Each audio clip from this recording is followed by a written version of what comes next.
ஒன்று ராஜாக்களின் புஸ்தகம் 18ஆம் அதிகாரம் 12-13 வாசிங்க. நான் உம்மை விட்டு போனவுடனே ஒருவேளை கர்த்தருடைய ஆவியானவர் உம்மை எடுத்து நான் அறியாத இடத்திற்கு கொண்டு போவார். அப்பொழுது நான் ஆகாபிடத்திற்கு போய் அறிவித்த பின்பு அவன் உம்மை காணாவிட்டால் என்னை கொன்று போடுவானே. உமது அடியானாகிய நான் சிறுவயது முதல் கர்த்தருக்கு பயந்து நடக்கிறவன். யேசபேல் கர்த்தரின் தீர்க்கதரிசிகளை கொன்று போடுகிற போது நான் கர்த்தருடைய தீர்க்கதரிசிகளில் 100 பேரை ஒவ்வொரு கெபியிலே 50 பேராக ஒளித்து வைத்து அவர்களுக்கு அப்பமும் தண்ணீரும் கொடுத்து பராமரித்து வந்த என்னுடைய செய்கை என் ஆண்டவனுக்கு அறிவிக்கப்படவில்லையோ? இது இரண்டாவது ஒரு குரூப் இருக்கு. அன்னைக்கு யார் இரண்டாவது ஒரு குரூப்? முதல் குரூப் யேசபேல் பந்தியில போய் சாப்பிட்றவங்க. அது சோரம் போயிடுச்சு, அதை ஒன்றும் செய்ய முடியாது. அது அவ்வளவுதான், போய் உட்காந்து சாப்பிட தொடங்கிருச்சு. அது உலகத்தினுடைய மேன்மைகளுக்கும் ஆசீர்வாதத்துக்கும் பட்டத்துக்கும் பதவிக்கும் ஓடி போச்சு. இதை ஒன்றும் செய்ய முடியாது. ஆண்டவர் சொல்றாரு, இப்படிப்பட்ட ஆளுக்கு இடம் கொடுக்காத சர்ச்சில்ன்ட்டார். அவன் மனம் திரும்புறதும் நியாய தீர்ப்பு அடைவதும் கர்த்தர் கையில் இருக்குது, விட்டுருவான். இப்ப ரெண்டாவது ஒரு குரூப் இருக்கு. இது என்ன குரூப் தெரியுமா? தீர்க்கதரிசிகளில் 100 பேர். கர்த்தரின் தீர்க்கதரிசிகளை யேசபேல் கொன்று போடுகிற போது நான் கர்த்தருடைய தீர்க்கதரிசிகளில் 100 பேரை ஒவ்வொரு கெபியிலே 50 பேராக ஒளித்து வைத்து அவர்களுக்கு அப்பமும் தண்ணீரும் கொடுத்து பராமரித்து வந்தேன். இன்னொரு குரூப் இருக்கு தீர்க்கதரிசிகள்ல. இது என்ன குரூப் தெரியுமா? ஆவிக்குரியவங்கள இன்னொரு குரூப் இருக்கு, ஊழியக்காரங்கள இன்னொரு குரூப் இருக்கு. அது என்ன தெரியுமா?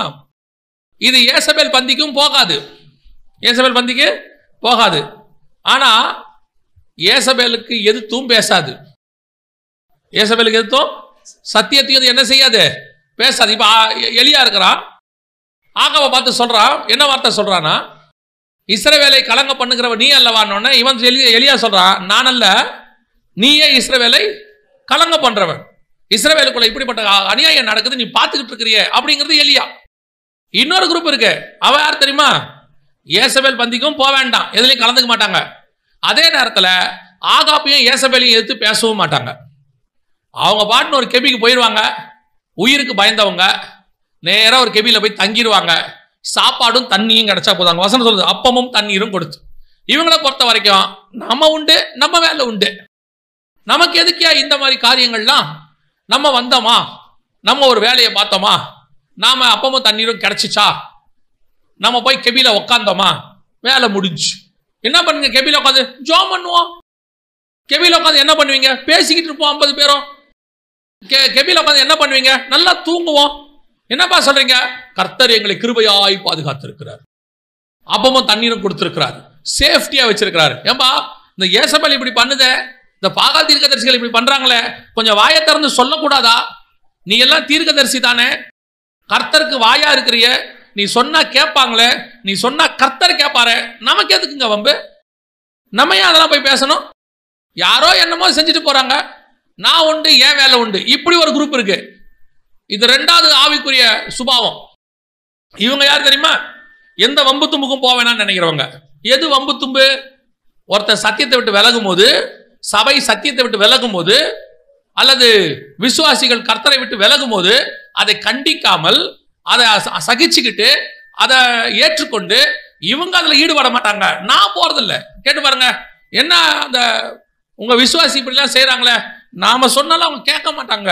அப்புறம் நான் போறதில்லை, அவங்க எப்படியோ போட்டோம், நமக்கு என்ன. இது இன்னொரு குரூப் இருக்குது, கெபியில போய் மறைஞ்சு கொள்ற குரூப். இவங்களை பொறுத்த வரைக்கும் ஜீவன் பாதுகாக்கப்படணும், இவங்களை பொறுத்த வரைக்கும் அப்பமும் தண்ணீரும் கிடைக்கணும். இப்படி ஒரு குரூப் இருக்குது. இந்த குரூப் யேசபேல் கூட இருக்காது, அவ்வளவுதான்.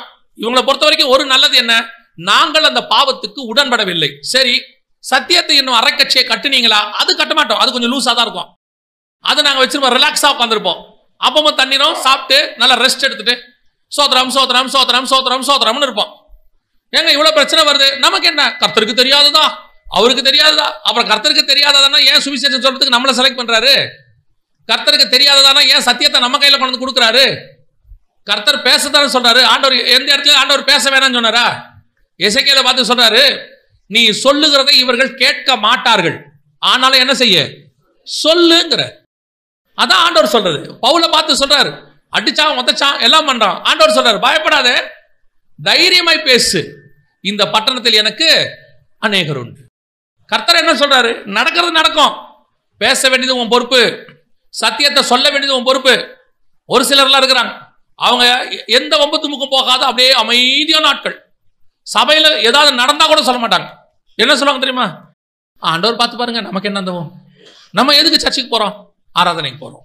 ஆராதிச்சோமா, சோத்திரம் பண்ணோமா, வீட்டுக்கு வந்துட்டோம். Okay, right, fine. நீங்க யாரு? கேபியில் இருக்கிறவங்க. உங்களுக்கு என்ன வேணும்? அப்பமும் தண்ணியும்.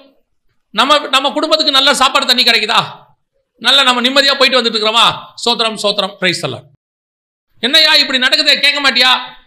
நான் கேட்க மாட்டேன், எனக்கு அந்த வேலை கிடையாது, கர்த்தர் அந்த வேலையை எனக்கு கொடுக்கவில்லை. அப்படி ஒரு குரூப் இருக்கு.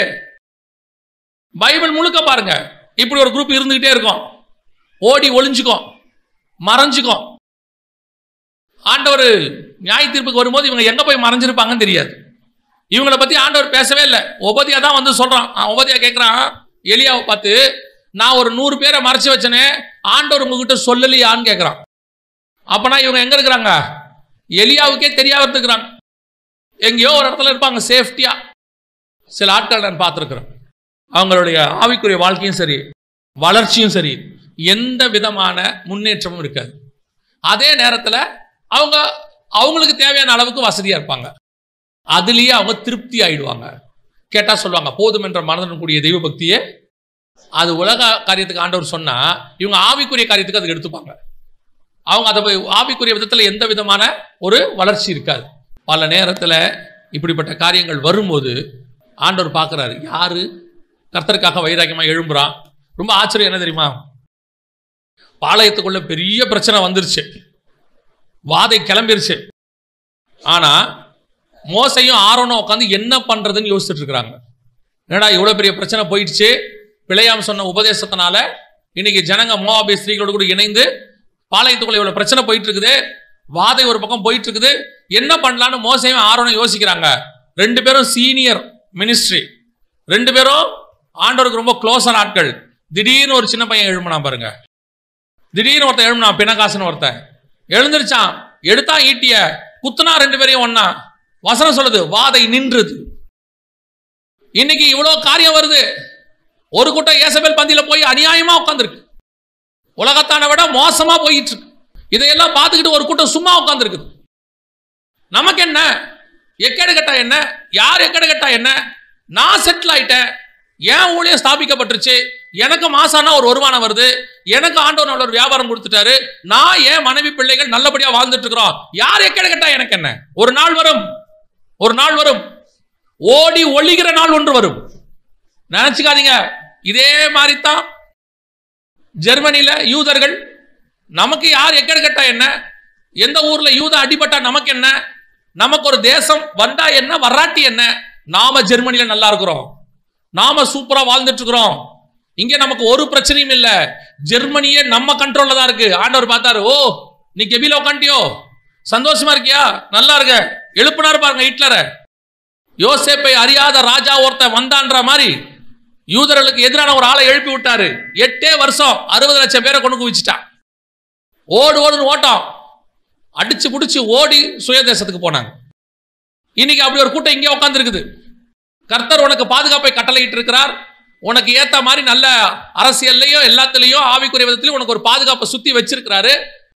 ஆண்டவர் எல்லாத்தையும் செஞ்சு வச்சிருக்கிறாரு. இந்த காலகட்டத்தில் நாம் எப்படி இருக்கிறோன்றதான் கேள்வி. சபை சீர்திருத்தத்துக்குள்ள இருக்குதா? சபை மறுரூபாவனத்துக்குள்ள இருக்குதா? முன்னாடி இருந்ததை விட இன்னும் மோசமா போயிட்டு இருக்கிறோம். சபை சோரம் போயிட்டு இருக்குது. சபைக்குள்ள அக்கிரம அநியாயம் வந்திருக்குது. அருவருப்பான காரியங்கள் உள்ளுக்குள்ள வந்துடுச்சு.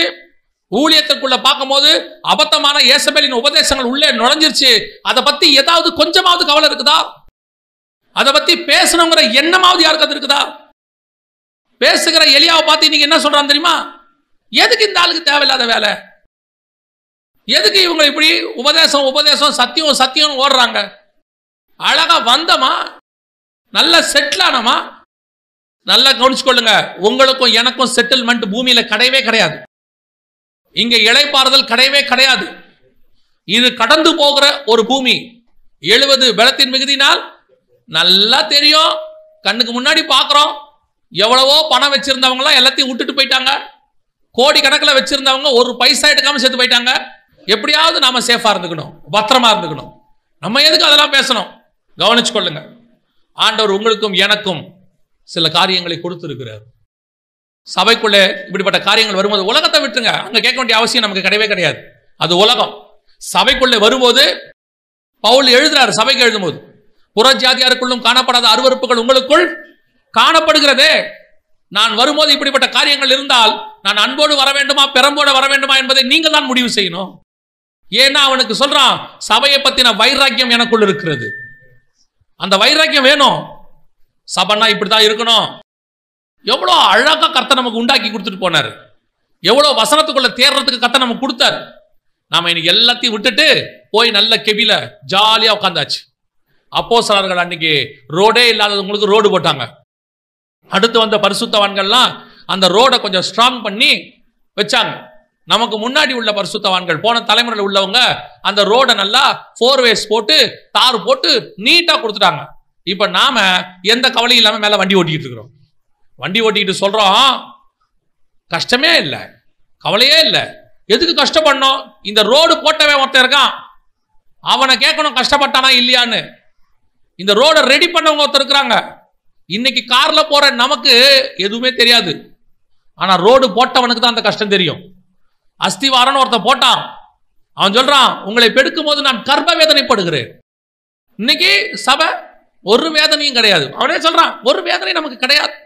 ஆண்டவர் நம்மை ஐஸ்வர்யனாக்கும்படி அவர் தரித்திரரானார். என்ன ஒரு உபதேசத்தை எங்க கொண்டு போய் நிறுத்திட்டான் பாருங்க. நம்ம ஐஸ்வர்யனாக்கிறதுக்கு அவர் தரித்திரர் ஆனார்னா, அப்ப முதல் ஐஸ்வர்யவான் யார் தெரியுமா ஆயிருக்கணும்? கோடீஸ்வரர் பவுல் தான் ஆயிருக்கணும். ஏன்? அவர் தான் அடுத்த ஜெனரேஷன்.